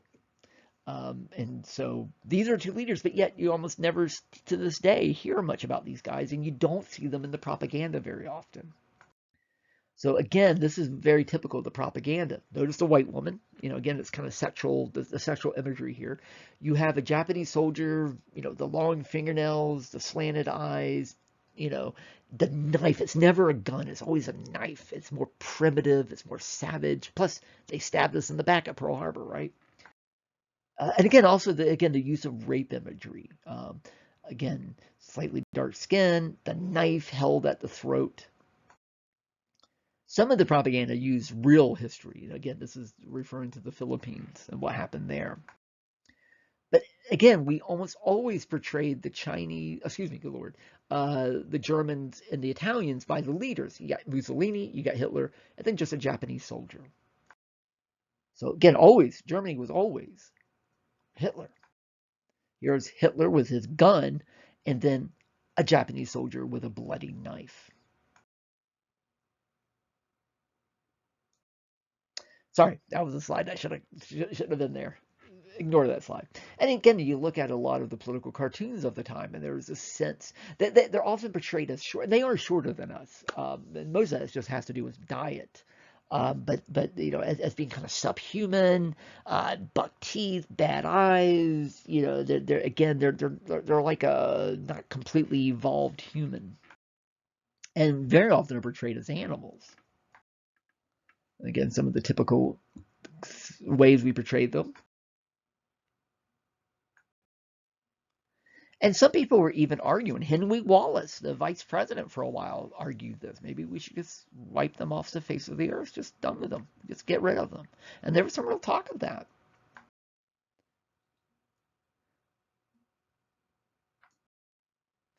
This is an image of a Japanese tank with an American Marine's head mounted on it. This is the type of stuff you didn't see in World War II. You didn't see the Germans doing this, or the Russians doing this, or us doing this, but you did see it in the Pacific War. And what I'm trying to get at, this was a very different war. This was really a race war. It's a very primer war. It on both sides. It was so ugly. And this is a lot of our soldiers. My grandfather, he told me about some of this, doing things like this. Here's a Japanese head mounted on a tree. Here's the Tarawa, that's another island, Tarawa recruiting office with a Japanese skull. Another one. We didn't do this to the Germans or the Russians. The Confederate soldiers didn't do this to the Union soldiers in the Civil War. This is a different nature of war in the Pacific on both sides, as I said. This is the one that to me is always the creepiest. This is from Life magazine, and you have a young woman, war worker, and she's writing a letter to her boyfriend. I know you can barely read it, but it says, Arizona war worker writes her Navy boyfriend a thank you note for the Jap skull that he sent her. So there was a dead body. He cuts the head off, boils the brains out and the skin off, and bleaches the skull, and then puts it in a box, sends it through the U.S. mail to his sweetheart. She gets it and goes, oh, I love you too, baby. And she's going to write him a nice little note. Thank you for that skull. And again, the article is just like, isn't this sweet? If that had been a German skull, they would have been, this is awful. But because it was a Japanese skull, it's like it didn't matter. And they would have been the same way about us. Some of you may have heard this before, but during the war, there was 2 Japanese soldiers that were chopping off the heads of Chinese people. And the newspapers were keeping a tally of how many Chinese people's heads they cut off, like a sport. So again, we were never that bad. But again, this is a different type of war. I keep saying it, but this is almost really a racial war. Early on, right after Pearl Harbor, Roosevelt, who did not like Japan anyway, he loved China, but he hated Japan. He issued Executive Order 9066, which declared the West Coast a war zone, California, Washington, Oregon. Of course, what's missing there? And of course, what's missing is Hawaii, which is actually where the attack took place. The reason it's not, well, let me finish. So, because it's a war zone, you can suspend civil rights there. So, anybody that the government decided was dangerous could be shipped out of that zone, um, which was over 100,000 Japanese Americans, which majority of which were U.S. citizens. So this is one of the biggest violations of civil rights in the 20th century. The reason Hawaii wasn't included in this was simply because Hawaii had so many Japanese Americans living there that Hawaii couldn't have survived if they had done this. Here's a map. It's kind of hard to see, but the pink area is the war zone. It even involves a little bit of Arizona, as you can see. And the black squares, those were what used to be called in concentration camps. Concentration camp just simply means to concentrate people in one area. When you and I hear it, we think Nazis, but it didn't used to mean that. So, but later they quickly started calling them relocation camps, or internment camps. And you can see that's where they are. And there's a couple way over in Arkansas even. This is in Washington State, and it reveals some of the attitudes that many people felt. Again, a lot of Americans just didn't like these Asians. So they were kind of happy to see this. The way it worked was the government, once this issue was ordered, they would put these notices basically saying, if you're of Japanese heritage, on this date, meet us here with what you can carry. And so you would meet at a train station or a bus depot, and the government would ship you out, and you could only take what you could carry. So your car, your house, your property, your job, all gone. You had to, hopefully somebody would take care of it for you. Most of them lost everything. And then you would be shipped out. Again, just with the few possessions you could carry. And they would load you up and ship you out to a relocation camp. Some of these images are beautiful. They were taken by a guy named Ansel Adams, a famous photographer who worked for the military at the time, but very remote locations where basically, even if you escaped, there was nowhere you could go. And you would be held there. Now, there was no torturing. Some people have tried to say this is our version of the concentration camps. And on the surface, it does kind of look like what you see like in the World War II movies of the Jews being rounded up. And on the surface, it does look the same, but it is just surface. There was no torturing. There was no killing. There was, that basically they were just being held in place.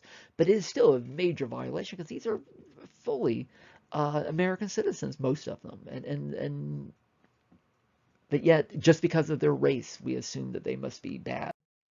The only people who were killed, there were a couple that tried to escape, and a couple of them were killed. A few were also thrown into prison. There was a survey sent out to all the young men, and it had 2 questions. Well, actually, it had about 20 questions.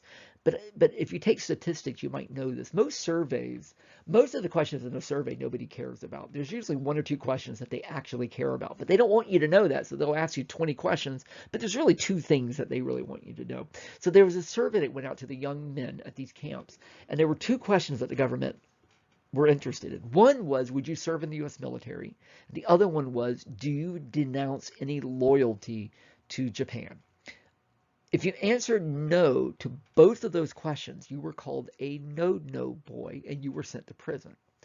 Now, many of them said no to the military because you almost can't blame them. They were angry. Now, by the way, many Japanese Americans fought in the military, by the way. But you can understand why some of them would be like, hell no. Throw me and my parents in a concentration camp. But some thought that the Japanese loyalty question was a trick. Because again, these are Americans. They were born in America. Some didn't even speak Japanese. So they thought, if I say I denounce loyalty, then I am saying that I did have loyalty. So a lot of them answered no on that one, not knowing that that was the wrong way to answer it. So we do see a few people thrown in prison, and they were eventually released in the early 50s. And again, these are a couple of the images from inside the relocation camps. This is an image of the Japanese kids, along with the kids of many of the soldiers at these relocation camps doing the Pledge of Allegiance. Eventually, as I think I've said before I get to this, no Japanese American was ever proven to do any spying for America, although there were plenty of German Americans that actually spied, and yet no Germans or Italians were ever rounded up in the relocation. Again, there's clearly a racial component here. And even the way that the war was fought in Japan, it was so different from Europe. Um, Give you an example, because I'm going to build up to the atomic bomb, and kind of the question is, was the bomb dropped for military reasons, or was it dropped for other reasons? And I'm going to have you guys answer that question. But again, to kind of give you a sense of how different this war was, and just how ugly war had gotten altogether. Again, there used to be rules that you don't bomb civilians, you only kill soldiers. By World War II, all the rules are out the window. Everybody's bombing everybody. Russians, Germans, English, Americans, Japanese, Chinese, doesn't matter. To give you a sense of how ugly it got in Japan, one night, March 9th, 1945, we started firebombing Tokyo. Firebombing are bombs that are incendiary bombs. They actually cause fires. Over 300 planes flew over Tokyo, about a 3 by 4 mile area. Tokyo was still mostly paper and wood and bamboo. And again, over 100,000 people died that one night.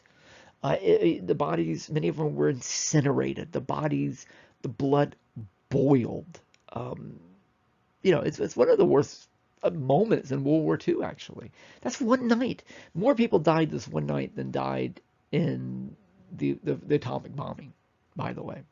Over the next 5 months, from spring to summer of 45, 66 cities in Japan were bombed like this. Nearly a million, and probably, because we never have exact numbers, most historians think it probably was well over a million, but at least a million people were killed from that. And it's almost completely unknown today. 8 million Japanese residents. We're talking babies, grandmothers, hospitals, orphanages. I mean, this is total war. We do some of this to Germany, but nothing to this regard. Now, some of this we have to lay at the blame of the government of Japan. They refused to surrender.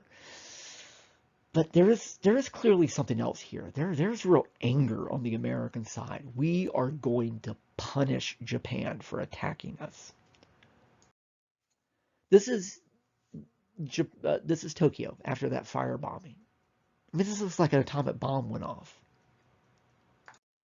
And again, some of the other images. Again, bodies literally charred like they were cooked, barbecued. Then we get, again, I'm still kind of looking at the way we look at the Japanese and how they seem to fight so differently from us. The last major battle of the war, we didn't know it was the last battle at the time, but it turned out to be the last battle, the Battle of Okinawa. This battle lasted from 82 days, basically, from April to June of 45. Okinawa is a small island about 300 miles from mainland Japan, but it is considered, kind of like Hawaii is for us, it is considered actually part of Japan. So almost the entire war in the Pacific was fought on areas that Japan controlled, but this was the first battle on what was actually considered part of Japan, and it was a very sacred place for Japanese people. And there were about 400,000 Japanese people who lived on this island in addition to the military. So we invaded, and again, this battle went on for months. And this is where some of the most dramatic imagery. In fact, if you stop now, you can see some of the clips that from this battle. This is where you started getting kamikaze pilots. This is where about 700 kamikaze pilots. That's where somebody gets in a plane and just flies the plane into a ship. Suicide mission. They didn't do that until the end of the war, which is a symbol that they were basically desperate, that they were literally just throwing their planes at us. But that just added to the sense that the Japanese aren't like us. There's something wrong with them. And in one of the clips, you'll see a woman kind of walking away, and then you see her throw something over a cliff, and then she jumps over the cliff and killed herself. What she threw was her baby. And actually, hundreds and hundreds of people killed themselves when they saw American Marines coming at them. And we later found out why they did this. They had been told their whole lives that Americans were demons who would eat their babies if we got a hold of them. And it's interesting that the Battle of Okinawa, one of the ugliest battles of the war, but it's also the beginning of the healing. Because after the battle, this was the first time that Japanese people met Americans. Not soldiers, but just regular people met Americans. And they realized we weren't demons. We weren't going to eat their babies. We were saving them after the battle was over with. We were feeding them. And at the same time, Americans began to realize, oh, they're just regular people. And that on both sides, we kind of realized that the propaganda we've been told wasn't true. So this is kind of the end of propaganda, and it kind of changes everything, and it changes racial attitudes as well. But that's going to take a little while. So again, Okinawa was supposed to be the next battle before we completely invade Japan. But that summer of 1945, there was a test called the Trinity test, where we successfully tested an atomic bomb. And then we quickly built these two bombs. It's Fat Man and Little Boy. Little Boy would be dropped on Hiroshima. It was a uranium bomb. And Fat Man was dropped on Nagasaki. It was a plutonium bomb. These were two prototypes. One did fusion. That's where you fuse two atoms together. Because, atoms comprised of a nucleus and then electrons and neutrons, and they're held together. And if you can break that bond, you can unleash power. And that's the theory that Einstein talked about. Einstein did not actually invent the atomic bomb. Sometimes people say that, but his theoretical ideas in physics, along with some other people's ideas, led to the idea that, if you could harness that atomic power, you could have a weapon. And again, fusion is fusing two atoms together to do that. The other way to do it is fission, where you basically split an atom. Either way, you get this, hopefully the same result. He did write a letter in 1939, along with many other physicists, to Franklin Roosevelt saying, hey, theoretically this could work, and we know the Germans are working on it. So before they get it, you might want to think about doing the same thing. And the irony is, of course, a huge number of these physicists were German and East European, but most of them were also Jewish. So Hitler actually got rid of his secret weapon, which are these Jewish physicists. And they ended up coming to England and America, and they all ended up working on the bomb. And one of those, of course, was Albert Einstein. He didn't work on the bomb, but he was one of these Jewish German physicists that eventually came to America. The person who was in charge of the project was another one of these refugees, a guy named Robert Oppenheimer, the person you see here. The secret project became known as the Manhattan Project. Name means nothing. It's just a random name. It started at the University of Chicago. Enrico Fermi was the physicist that worked there. And in fact, in 1942, they did the first chain reaction at University of Chicago. Eventually, there were laboratories in New York and also in Tennessee. But eventually, the project was based in Los Alamos, New Mexico. And again, Robert Oppenheimer, a physicist that was in charge of it, and a guy named General Leslie Groves was in charge of the sort of military side of it. They hated each other, by the way. But in the summer of 1945, the Trinity test showed that atomic bomb could work. And they told Harry Truman, and basically said, we got two bombs. What do you want to do with them? And this is where your discussion assignment is going to come in. This is a major decision. What do you do with these bombs? Do you use them?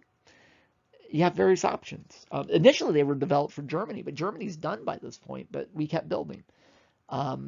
Truman had to make this call. And so there's a couple of options. There is just don't use them, but that's going to lead to a lot of Americans dying. There is the figure of a million casualties that most people think that's a made-up figure, but a lot of people were going to die if we invaded Japan, including a lot of Japanese. We've already, the firebombing of Japan killed hundreds of thousands of people, so we're already killing a lot. What's one more weapon? Some people said maybe we could do a demonstration, where we just blow up a random island. The problem is, what if the bomb doesn't work? Some people argued, well, we've already spent all this money, we got to use it. And some people think maybe because it was the Japanese, we were quicker to use it. So that's what I want your discussion to be. There's a documentary you're going to watch, and you're going to fill out a worksheet about the building and the use of the bomb. But I also want you to think about, just from your perspective, should we have used it? Could we have done it a different way? Was it the right decision? Was it the wrong decision? I mean, this is still one of those parts of American history that people still debate today. And I just kind of want you to be thinking about it a little bit, and you're going to have a little discussion online about it. And there'll be more on the assignment about it. But of course, we did use it. August 6, 1945, we dropped Little Boy on Hiroshima. We actually picked 4 different cities. We only had 2 bombs. The criteria was they had to be major cities that we had not bombed already, maximum danger, and we had to make sure there was no American POWs. Other than that, they had no military value, other than we just wanted to show the worst we could. A plane called the Enola Gay, captained by a guy named Paul Tibbets, loaded the bomb, and they flew over Tokyo. They dropped it, and then as quick as they could, they tried to fly away because they didn't know what was going to happen. They still felt the effects of the bomb. A mushroom cloud was a mile in the sky. And again, I have a quick clip that shows the effects of the bomb. And the Supreme War Council met in Japan. They decided not to surrender. This is some of the images before and after of the bomb. The Hiroshima killed about 70,000 almost immediately. All together with radiation, about 130,000 died altogether. August 9th, because there's no surrender, we dropped the other bomb on a town called Nagasaki. This was a slightly lesser bomb, so only 40,000 people died immediately. You're talking about World War II when you can say only 40,000 people died. About another 60,000 died later. At this point, we were getting ready to invade Japan, but it turns out Japan was about to surrender. The Supreme Council met. It was a tie of whether to surrender or not. The Emperor Hirohito broke the tie by saying, yes, we should surrender. And yet there were still some in the military that tried to prevent it. About 1,000 people tried to invade the castle to stop them from surrendering, but they did surrender. This is, again, showing Japan and the location of the 2 cities. Okinawa was way down in the bottom left-hand corner, by the way. And just to give you a sense, these were relatively minor bombs compared to later bombs. And then this little GIF kind of shows that in action. Okay, so I wanted to use a conversation about race to also kind of talk about the end of the war in Japan. So a couple of other quick things. I know I'm running really long here. Again, it is World War II. How else did World War II change the U.S.? Well, we became much more interventionist. No more are we going to be isolationists. We're going to be involved in the world, which we still are to this day. We also start to talk about spreading democracy. We didn't spread democracy until World War II. We didn't care what other people were. Now we did. We are the world power, although Russia is right behind us. It ends the depression in the U.S., but not elsewhere. Germany, Italy, Japan, ruined, along with much of Europe and Asia. And again, yes, we sacrificed, but again, look at the number of deaths in the U.S. I mean, we're kind of in the middle there. You almost can't see the bars.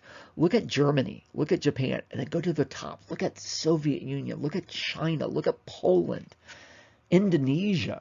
We were just a fraction of these other places. The British Empire, the biggest empire in the world, gone at the end of this war. Pretty much all empires gone. And again, one of the reasons we came out so well was because there was no major fighting in the U.S. mainland. And we come out of this as the world economic power, but also the world's military power. And we literally have the bomb. Nobody else has it. And they won't have it until 1949 when Russia gets it. And they're going to steal it. But that's the Cold War lecture. So this is it. So for the rest of this class, we're going to talk about the United States as a world power.